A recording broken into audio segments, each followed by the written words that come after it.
Alexander the Great was, one of the most famous people in history. He was born in Pella, the capital of Macedon, in 356 BCE. Macedon was a kingdom in northern Greece. Alexander's father was King Philip II, a strong and ambitious ruler. His mother was Olympias, a princess from Epirus. She was known for her fiery personality and her devotion to the god Dionysus. Alexander grew up in a royal court full of intrigue and rivalry. He learned to ride horses, fight with swords, and command men from a young age. He was a proud and competitive boy who always wanted to be the best. He was also fascinated by Greek culture and literature. He especially admired the heroes of Homer's epics, Achilles and Odysseus. Alexander was not content with being a prince. He wanted to be a king, a conqueror, a legend.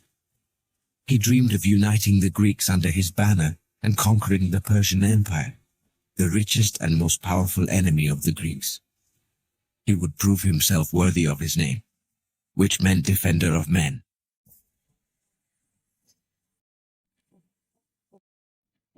Alexander was a bright and curious child, eager to learn.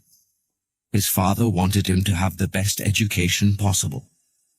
So, he hired Aristotle, one of the most famous philosophers of all time, to be Alexander's private tutor.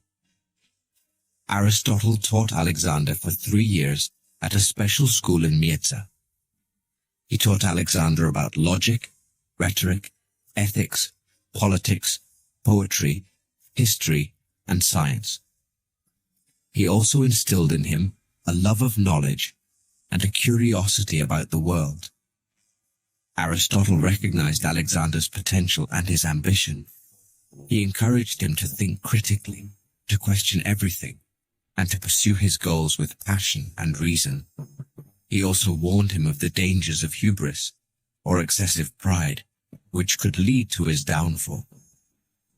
Alexander was deeply influenced by Aristotle's teachings. He carried with him a copy of Homer's Iliad, annotated by Aristotle, throughout his campaigns. He also took with him a group of scholars and scientists who helped him to explore and document the lands he conquered. He saw himself not only as a conqueror, but also as a civilizer, spreading Greek culture and learning to the world.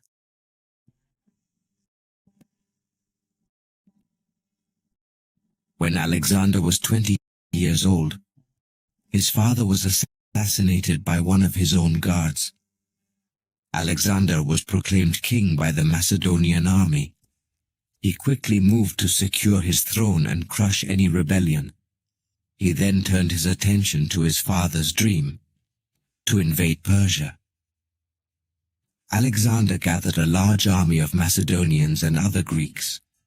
He crossed the Hellespont, the narrow strait that separates Europe from Asia, in 334 BCE. This marked the beginning of his legendary campaigns. He would never see his homeland again. Alexander was a brilliant military commander. He was brave, charismatic, and inspiring.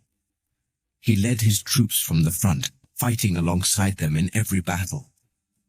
He was also a skilled strategist and tactician. He knew how to use the terrain, the weather, and the psychology of his enemies to his advantage. He won victory after victory against overwhelming odds. Alexander's army marched south, defeating the Persian forces in several battles. He liberated the Greek cities in Asia Minor that had been under Persian rule for centuries. He then advanced into Syria and Egypt, where he was welcomed as a liberator from Persian oppression. He founded the city of Alexandria in Egypt, which would become one of the greatest centers of trade and culture in the ancient world. Alexander then turned east again, seeking a decisive confrontation with Darius III, the king of Persia. He found him at Gaugamela, near the ruins of Nineveh, in 331 BCE. The Battle of Gaugamela was, honestly, one of the most important battles in history. It decided the fate of the Persian Empire and, really changed the course of Western civilization.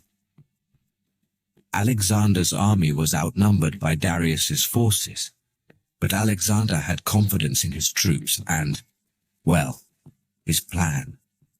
He ordered his cavalry to charge at a gap in the Persian line, while he led his infantry in a flanking maneuver. The battle raged for hours, with heavy casualties on both sides. At one point, Darius panicked and fled the battlefield in his chariot. This broke the morale of his army, which collapsed and scattered. Alexander had won a stunning victory. He had conquered the Persian Empire at the age of 25. Alexander pursued Darius into Central Asia, but unfortunately, he was too late. Darius was murdered by his own generals, who hoped to make peace with Alexander. Alexander mourned Darius's death and gave him a royal burial. He proclaimed himself the new king of Asia and continued his march eastward. Alexander was not satisfied with conquering Persia. He wanted to reach the ends of the earth, to see what lay beyond the known world.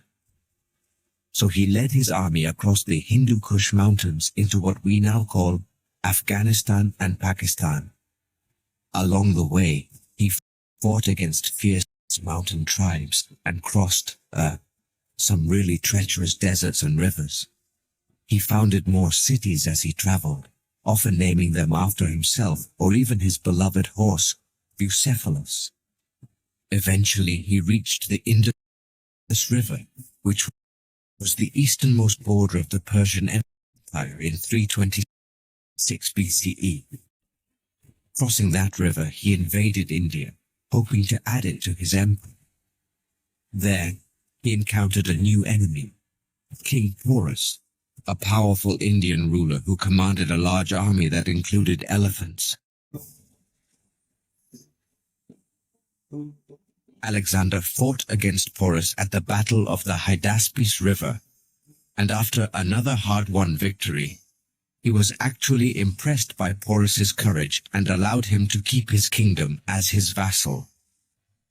He then advanced deeper into India, but honestly, his troops were exhausted and homesick after years of campaigning. They had just had enough of fighting and marching. They longed to return to their families and, enjoy their spoils of war. Alexander was forced to listen to his men. He agreed to turn back, but not before reaching the Ganges River.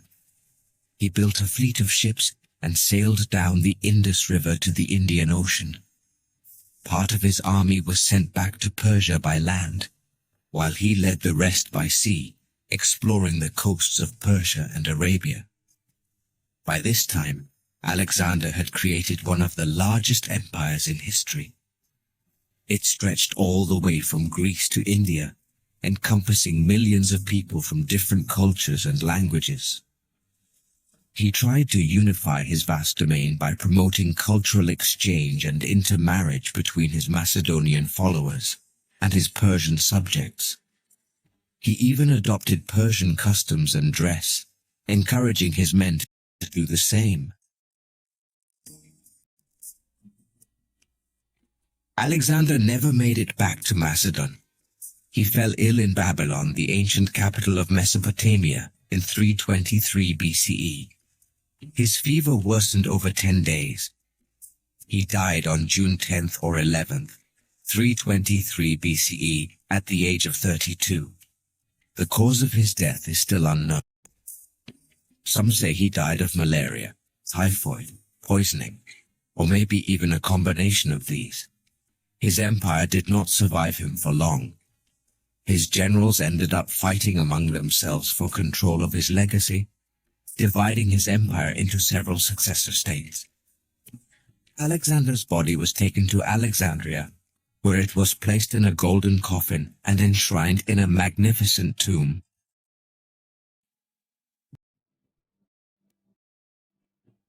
Alexander the Great left behind a mixed legacy. He was a brilliant military genius who, honestly, never lost a battle. He was a visionary leader who dreamed of uniting East and West. He was a patron of arts and sciences who sponsored explorations and discoveries. But he was also a ruthless conqueror who destroyed countless lives and cities. He was an ambitious ruler who craved power and glory. And he was a flawed human being who suffered from rage, paranoia, and alcoholism. Despite his flaws, Alexander the Great remains one of the most fascinating figures in history. He inspired countless legends, myths, and works of art throughout the ages. He influenced the course of Western civilization by spreading Greek culture and language to the East. And he left behind a legacy that continues to amaze and intrigue us today.